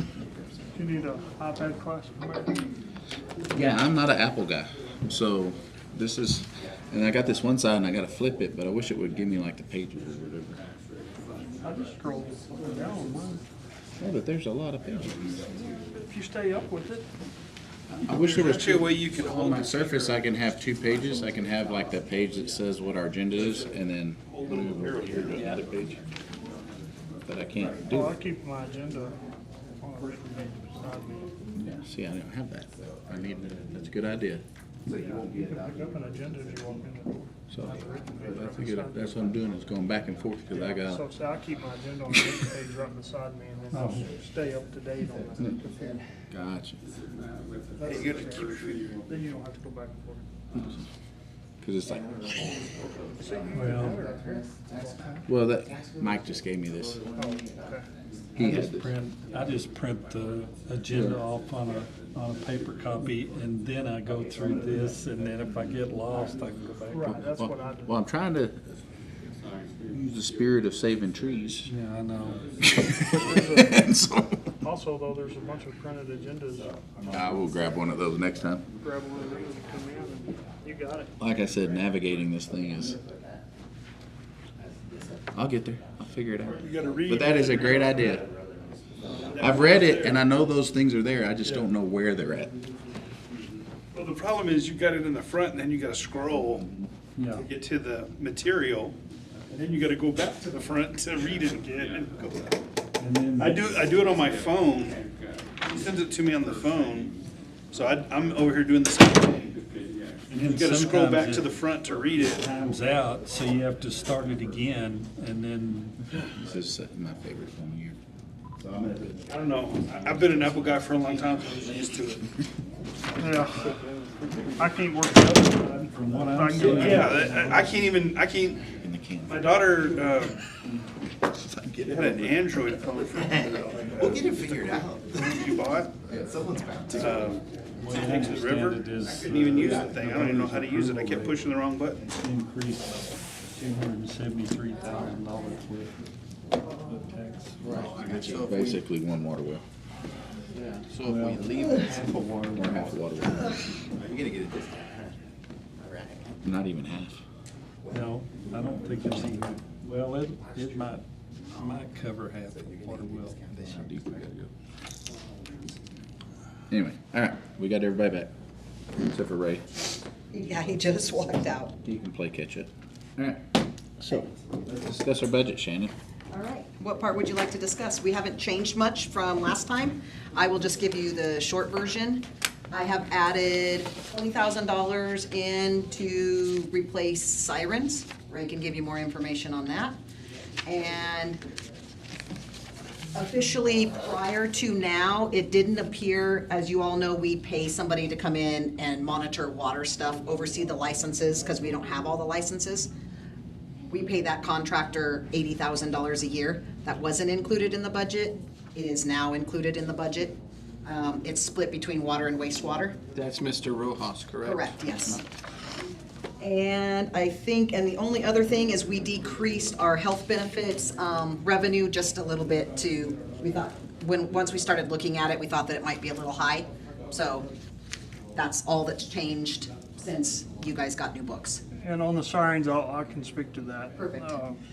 What we have is we have 6 sirens that are, the siren itself on the pole is perfectly fine. The controller that activates them that was in the EOC was built many, many years ago out of Radio Shack stuff. And it has broke and we cannot get it fixed. I've sent it off to 2 different companies. They can't find the parts. It's no longer about salvageable. So we can't activate them 6 sirens. The town is still well covered with the new sirens that was last purchased. So the commission, we need to make a decision whether we want to repair them 6 or repair the activation part of them 6, or just remove them. I have an option, we have an option of getting some sirens from Border. We have to go take them down ourselves or hire somebody. Border will not incur any cost of removing them. Removing does not include the poles, just the siren and the control box and capping off the electrical there at the pole. The control box will move these 6 sirens to the system that the rest of the sirens are on, so we could still activate them 6. and they would be on one system instead of two, if that makes any sense. The 20,000, we think, would cover the cost of removing them and having the radio guy fix them to where they'll work. I mean, it's all above my pay grade, but having no more than other 6 would work. Originally, our plan was, as these sirens went out, was to remove them. But I hate to throw away a good siren on a pole. So that's what that 20,000 we think will cover. If not, we could remove them, have them removed, and it's gonna incur a little bit of expense there too. When you say no changes to this budget, do you mean no changes from what we discussed in our last budget meeting? Correct, except You for did those things. add those? Yeah, I added Okay. those things that I just mentioned, Okay. and And you added the things we discussed? yes, correct. Okay. Also, y'all had a concern about the 41,000 in landfill for the license dues, fees, and subscription. That If was you look discussed at the behind- last one, yeah. Yeah, if you look in your landfill behind the budget, there'll be a breakdown of 36,000 of that 41,000. And we expect an increase this year on that. So that was to something, answer yeah, we y'all's couldn't question. answer at the last meeting, so we put that in there so you would know what that was. Okay. And with that, I gave you a little packet that has trash rates from some outlying cities, along with in your book, there's water and gas rates too, when we get to that time where we need to discuss that. This is a new one, is this to replace this one that's in here? Yes, correct. And Ray can give you a outline on what's changed. Okay. What's changed? That, what we did is, Mayor and Commissioners, what we've done is, we've been very conservative in our revenues. We want to make sure that we are not overestimating those. We also don't want to underestimate them, or we just can't purchase anything. So we've been very conservative with that, and on the last one, what we had was that we had it broke down, a lot of funds. And we've kind of shrunken that and put some back in the general fund where the money actually goes. The excess revenue, or what we have extra, has dropped kind of significantly after looking at the insurance, looking at some of the things we have. We ended up with about 1.1 million. And so if you'll go to the capital, that capital list, and some of the things we've been talking about, this list right here, on the second page, I gave you a list in blue, under the blue tab, of the recommendations that I would ask for as far as capital goes. They're not in any specific order, but some of the things that we talked about, the SCADA, landfill closure. I've had a couple of discussions with y'all about getting our CRF back in shape. We owe some dirt to the Powell Place, to Harold Graw, and that's part of that closure as well. No pun intended, but we're getting that dirt cheap. Complete, and then Utley Park, we want to finish that JBS project. That's one of the things that I think we need to hold up our side of it and finish that project.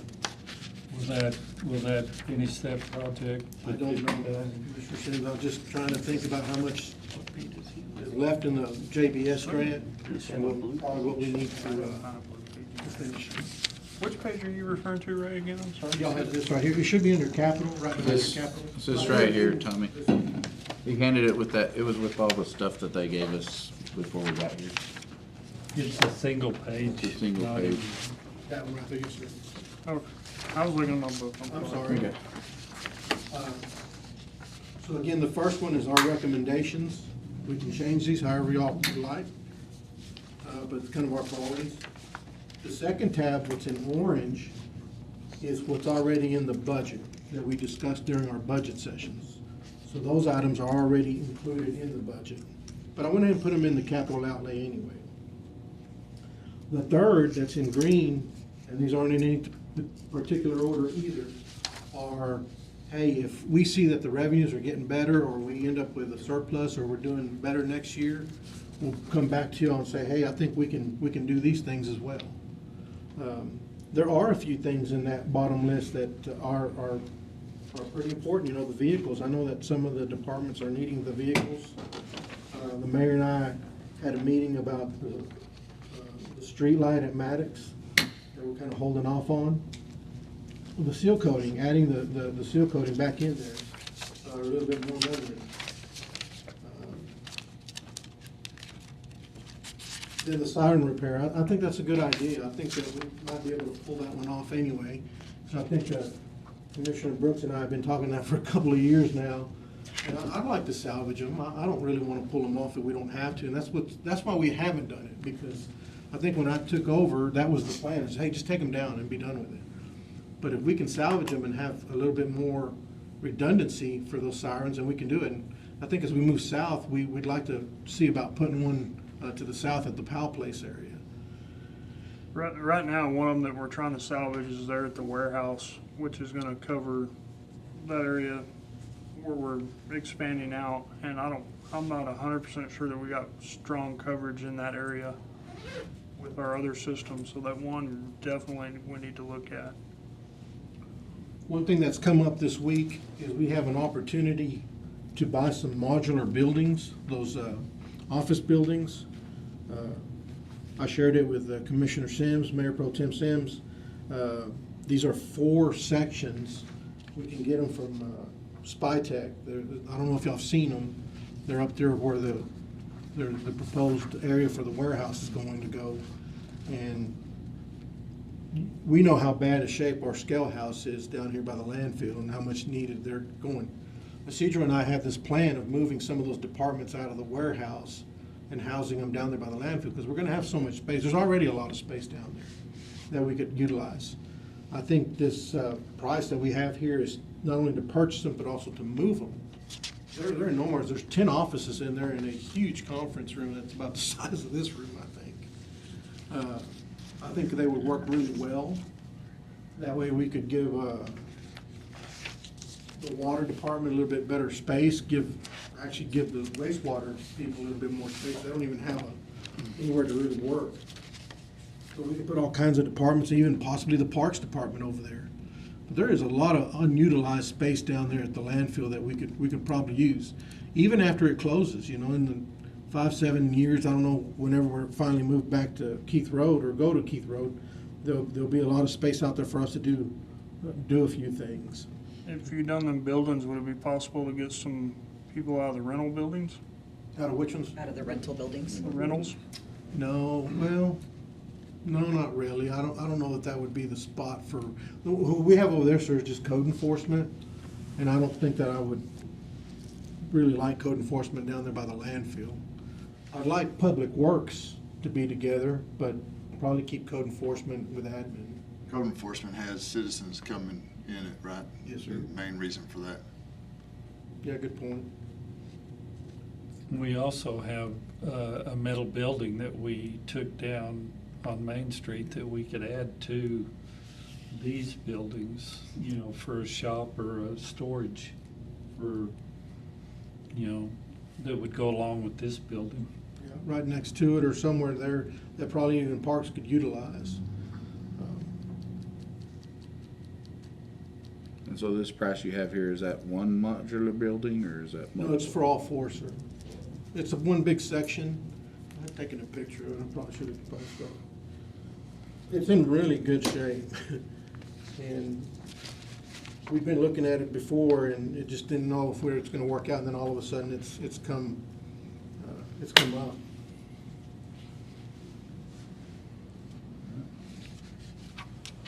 But again, we're still looking at it. I know this is just kind of a work session. We're trying our hardest to come up with good revenues for you, to be as transparent as we can, to be fiscally responsible. I know it's been kind of hard on the directors, but we want to make sure that we bring you good numbers, and that next year we have even a better year as far as the audit goes, and we don't have all thes due tos, due froms, and we don't understand where we're even at. I think between Shannon and I and Karen and the team and everybody's help, we're getting a better understanding of how our finances are working. But those do tos, do froms, you know, they kind of tricky sometimes. And I think we got a better understanding of it. Agreed, and we're still learning as we go, and as we dig in to things, we find things, and so there may be some tweaks coming in here and there, but for the most part, you know, we're looking into something and then we're finding out, oh, that's not set up correctly, so then we have to change something.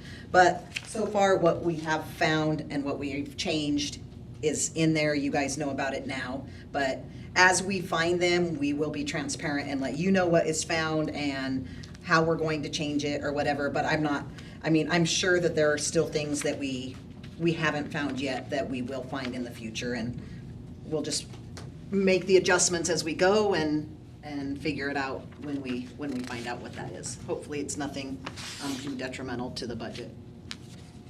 I would like to add something back on the audit. His talking about one of our weaknesses was the internal controls of authorities. We did have to give, like 3 of us, a little more authority and able to carry on the finance director's position.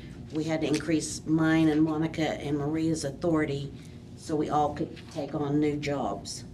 But that, getting Shannon back in here, we can correct that this year. But last year, there just wasn't any way around that. So that really wasn't a weakness, that was just people trying to Pick up the step up slack. and keep going. I know that's a lot of information, that's a lot of requests too. I think they're all important, so I put them all in the capital outlay. I know that they're not asking for something they don't need or couldn't use, but of course, we gotta set the priorities. So I included them all. I hope this kind of helps, so you can kind of look at them and prioritize them yourself, and we'll take any recommendations, but this is kind of what we've been working on. So basically, we've got till September 3rd to go through this and ask y'all the questions we have. Is there anything that you guys want us to make sure we're considering as we're going through this book in that time frame? I think that we have cut so much, sir. And I think what we ought to consider is not only just the cuts, but we need to find more sources of revenue. And I think we've put that as options for you, because there's just so much that we can cut. And we're gonna probably need to get a little more revenue. And I know y'all talked about that a little bit with the tax rate. But as services increase, you take, there's no complaints or anything. The city's been very good to us, and the employees, they work with as little as they can. They do more with less sometimes, but very, very well supported by the commission, always have been. They hardly ever say no to anything. But we want to make sure that we give them all the tools. And obviously, y'all are helping us because y'all take care of the employees, just with the insurance. We're going to take on another $200,000 instead of passing that on to the employees. But if you ask me, sir, yes, it's about probably trying to find a little bit more revenue, and that would be my recommendation. And where are do you have those recommendations in here, or is this? So, yeah, they're in there, behind water and gas, I think, or maybe they're in the front. I In the have front, mine but under summary. behind the in and out, Oh, no? there might be some under summaries as well. Did y'all get this one? Yeah. Y'all get them together? It's under summaries, yeah. So, question with our book now, what's the balanced tax rate? Is it balanced with the current tax rate? It's with the 46. And then the utility rates being the same? Yes, utility rates have not changed in the, So if we change the tax rate or the utilities, it's gonna. it'll change increase. everything, So yes. it's balanced with the no new revenue rate? No, correct. There's no new revenue rate in the budget as of right now. It is in there? Well, What rate? according to my request, it says 2024 budget request. It's the first line item of this page, Yeah, at that point. of this page. Uh-huh. It says 2,063,000, which is the voter approval rate revenue. Oh, okay. If I read that chart that Chris sent me right. So budget, the current budget does include, or what they're recommending to us does include the voter approval rate.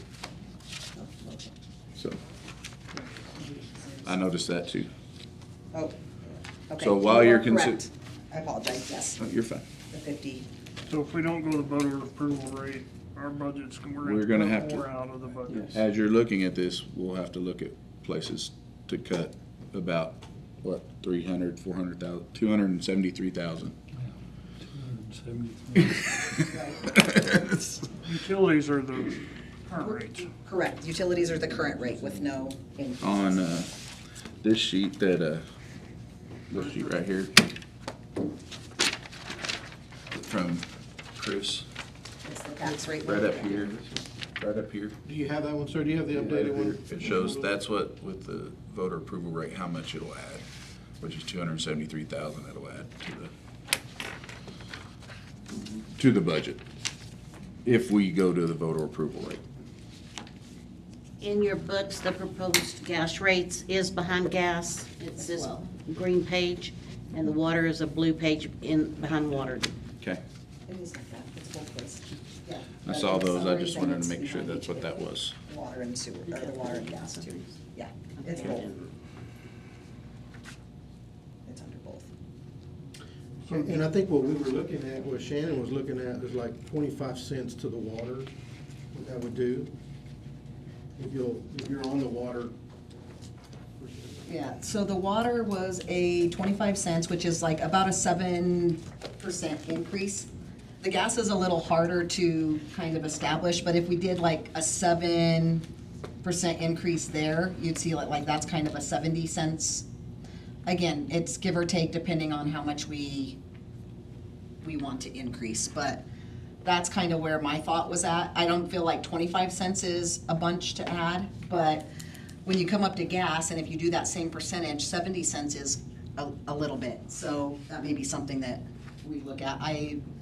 Moving forward as far as gas rates. And again, you have local trash rates. We didn't do anything like this for gas or for trash like we did gas and water, because originally we weren't sure until that last meeting that you guys we wanted to look at trash. So we can still look at trash if that's where you want to go. I know at the last meeting we talked kind of about the waste, solid waste as a kind of the one that's losing the most money at this point, and if we need to raise that or not.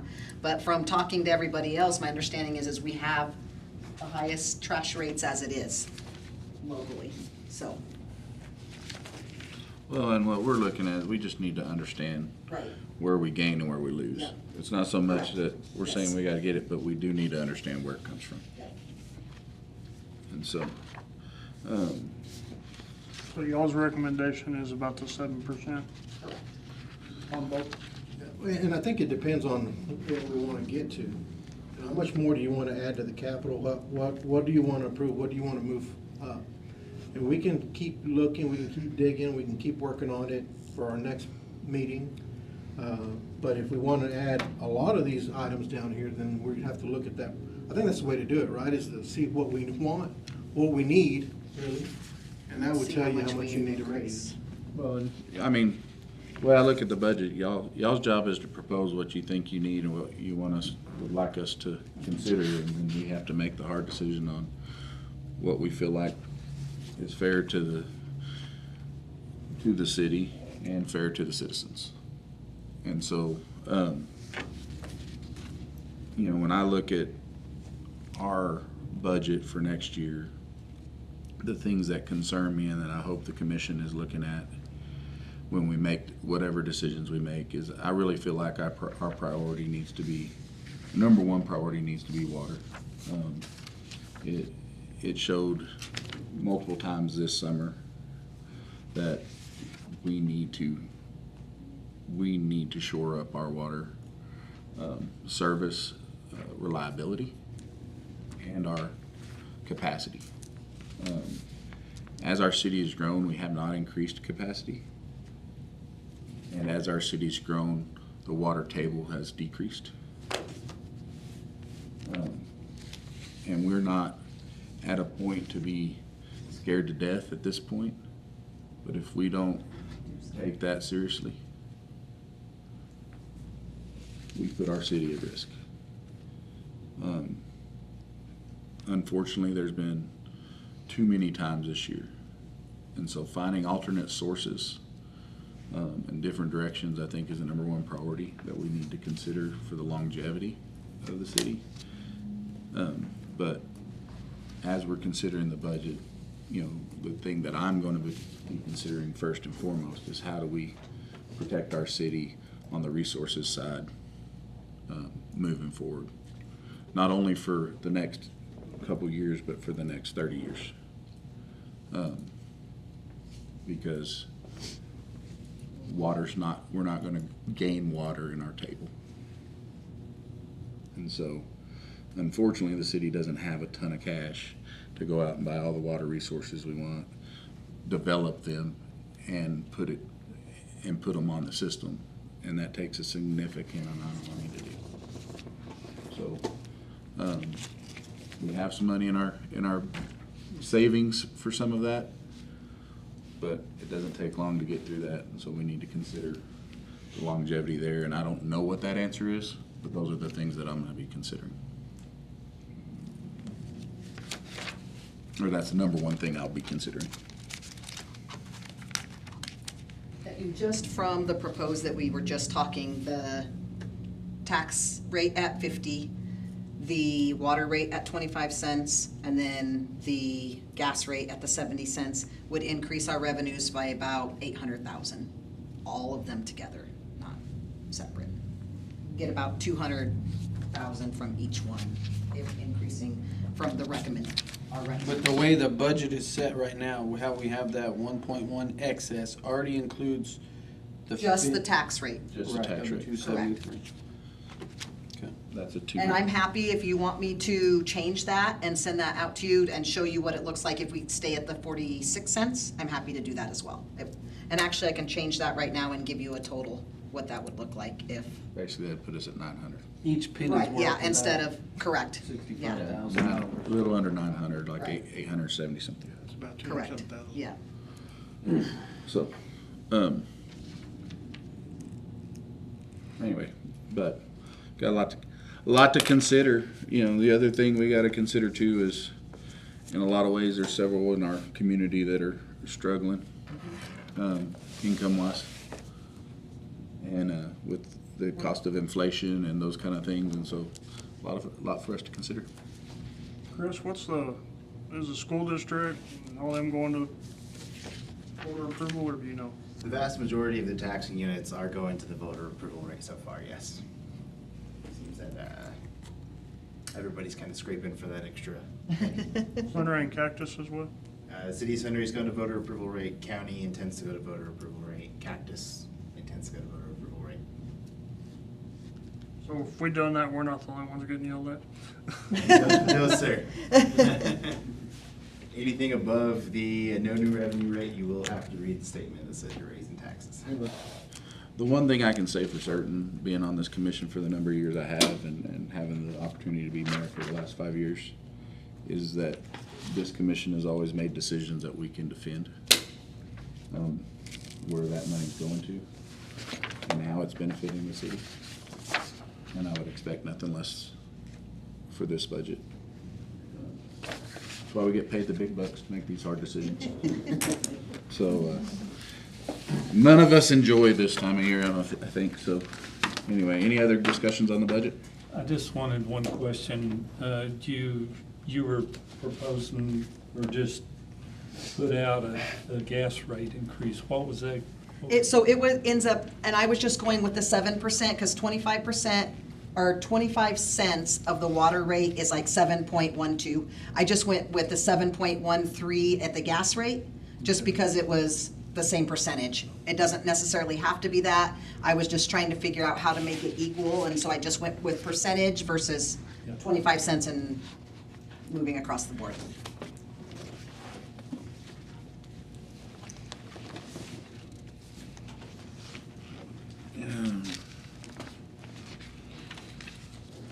Sorry, I want to make sure I got that circled, which one it was. you're recommending 25 cents on water. Uh-huh. So, and And then on the gas, it ends up being the 70 cents, so the 7.13%. 70 cents. Yeah. There's a chance I could forget that between now and then, so. All right. Want to mark it so I know what y'all are recommending. All right. Any other questions? If not, I do believe that is the last item on our agenda. We will adjourn.